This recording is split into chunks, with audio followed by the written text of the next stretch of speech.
तो 4 वेद ब्राह्मण के मुख में वास करते हैं और उनके अंग में सभी देवताओं का वास होता है। सभी देवताओं का, हाथ में इंद्र वास करते हैं, चरणों में विष्णु वास करते हैं, नासिका में अश्वनी कुमार वास करते हैं। ये वर्णन है ये ग्रंथ में, ब्राह्मण के अंग में संपूर्ण देवताओं का वास है। ऐसा कोई देव नहीं है जिसको स्थान ब्राह्मण के शरीर में नहीं है। इसलिए ब्राह्मण के दर्शन मात्र से संपूर्ण देवताओं का दर्शन हो जाता है। मैं भगवान की पवित्र व्यासपीठ पर बैठा हूं, इसमें जाति पक्ष वाली कोई बात नहीं है। और मैं जाति मानता ही नहीं, मैं मानवता को मानता हूं। मैं ब्राह्मण को जाति नहीं मानता, मैं ब्राह्मण को व्यापक मानता हूं। मैं उसे नारायण की तरह मानता हूं। जैसे बैकुंठ का मालिक नारायण है, पृथ्वी का मालिक ये भू देवता, ये ब्राह्मण देवता है। इसलिए मेरी बात को आप किसी जाति के साथ में ना जोड़ना। इसके बिना कल्याण नहीं है, इसके बिना जीवन का उद्धार नहीं है, इसके बिना जीवन का उत्थान नहीं है।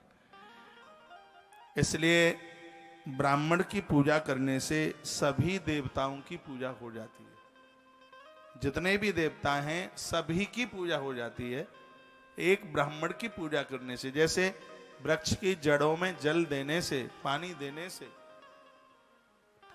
और वह जल उस वृक्ष के पत्ता पत्ता को उसकी खुराक मिल जाती है, उसी प्रकार से ब्राह्मण को वंदन प्रणाम करने से संपूर्ण देवता संतुष्ट हो जाते हैं।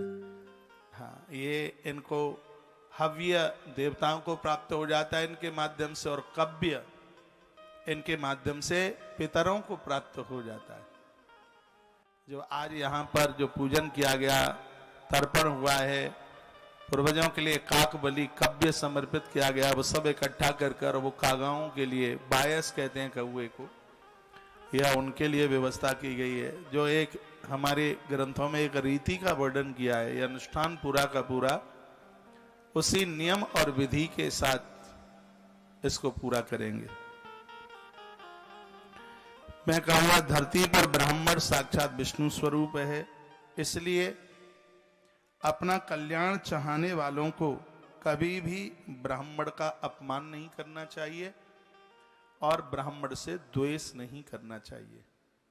इन विचारों ने कहीं किसी का कुछ नहीं बिगाड़ा है। यह अर्थ के लोलुप नहीं है बिल्कुल भी। इनका किसी ने कितना भी बड़ा अपराध कर दिया हो, कितना भी बड़ा, इनके चरण छू करके बस इतना कह दो, पंडित जी हमसे गलती हो गई है, वो मुस्कुरा करके क्षमा कर देता है। इतना दयालु है, इतना संतोषी है। 2 रुपए की पूड़ी खा करके लाखों रुपए का आशीर्वाद देता है। यह इसकी बहुत बड़ी महिमा है। सच में यह देवता है जो सरल है, दीन है, जिसके अंदर दया है, उसी को तो देवता कहते हैं। और परमात्मा ही ब्राह्मण के रूप में इस धरती पर जगत कल्याण के लिए विचरण कर रहा है। इसके संतुष्ट होने पर घर का पितृदोष समाप्त हो जाता है। यह मैंने गरुड़ पुराण में पढ़ा है। इसके तृप्त होने से घर का पितृदोष समाप्त हो जाता है। यह इसकी बहुत बड़ी महिमा है।